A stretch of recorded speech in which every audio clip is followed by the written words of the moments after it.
Let's go to our fourth view.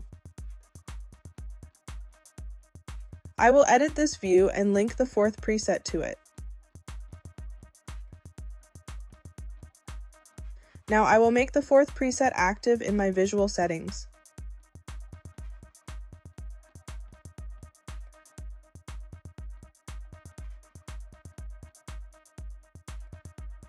The Sky tab is very often used for backgrounds, and there is a lot to it.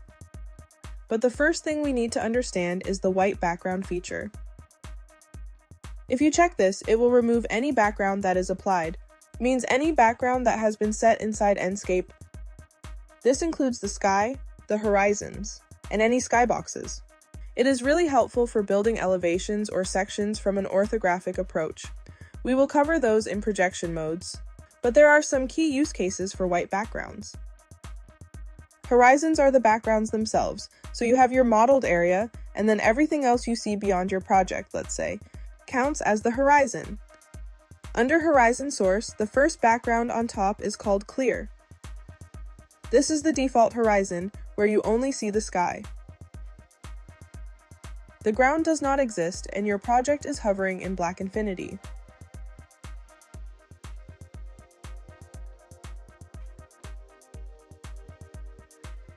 The last option is white ground. This is the same as Clear, but a white ground is added. But please understand that you cannot position your model at a specific location within this horizon. It's like a sphere divided by a horizon line with panoramic imagery, and your model is placed right in the center.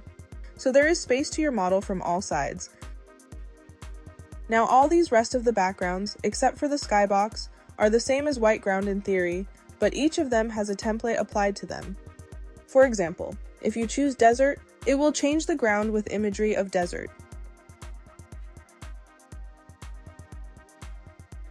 Just like that, you have forest, mountains, construction site,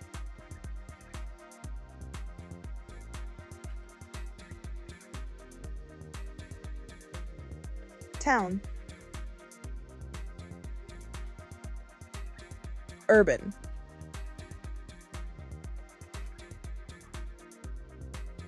and white cubes. So this is quite handy for quick context-based renders. From these templates, I just use clear or white ground. If I am doing interiors and I see something from the window, well yeah, this works, but the quality is poor. Additionally, you have the option to rotate the horizon horizontally to set the best position of the imagery as per your project. Remember I told you I am going to show you how to change the size of the moon? You could do this in this Sky tab. Let me go to the night sky. There it is. Now this slider will change the size.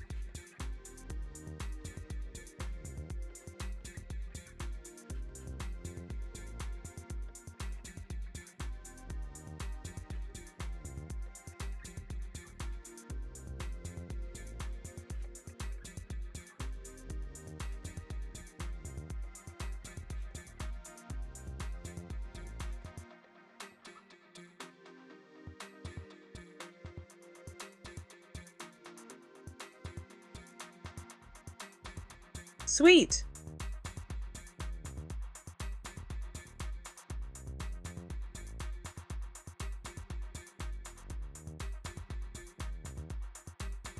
Going back to the horizon source, we have the skybox option. A skybox is a custom background.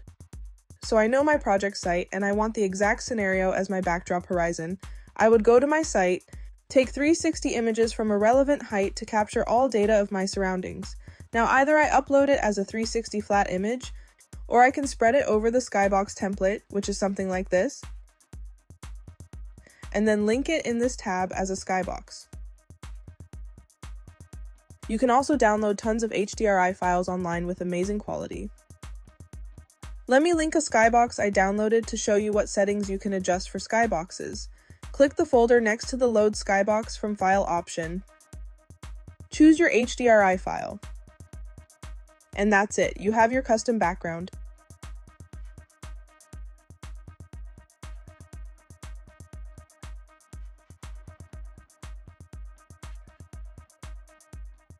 You can also rotate the imagery as in other backgrounds. Additionally, you can choose the sun position defined in the HDRI or set it yourself.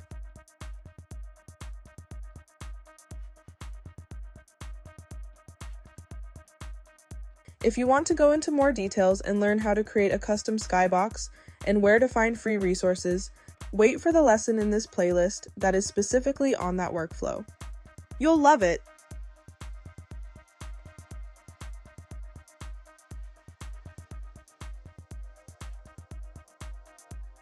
Alright, the last part of this tab are the cloud settings. Not only could you control the density, you can control the variety of clouds as well.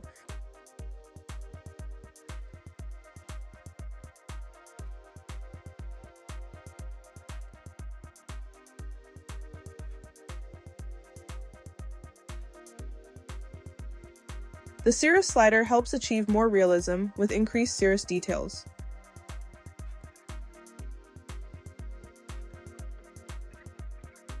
Sometimes only cirrus also works.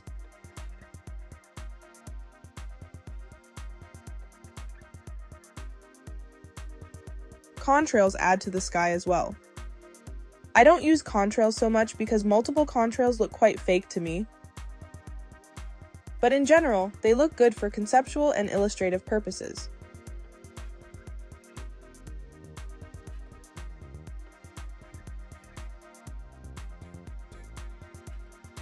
The longitude and latitude are clear, they position the clouds.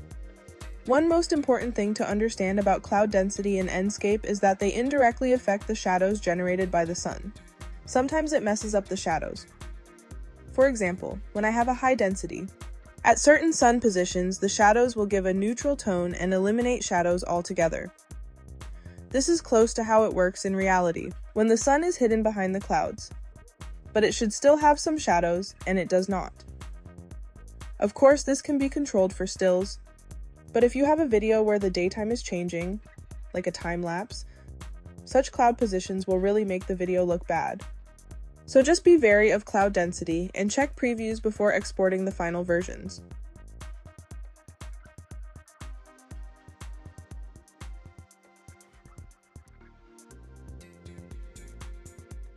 This is all for the Sky tab. My fourth preset is ready.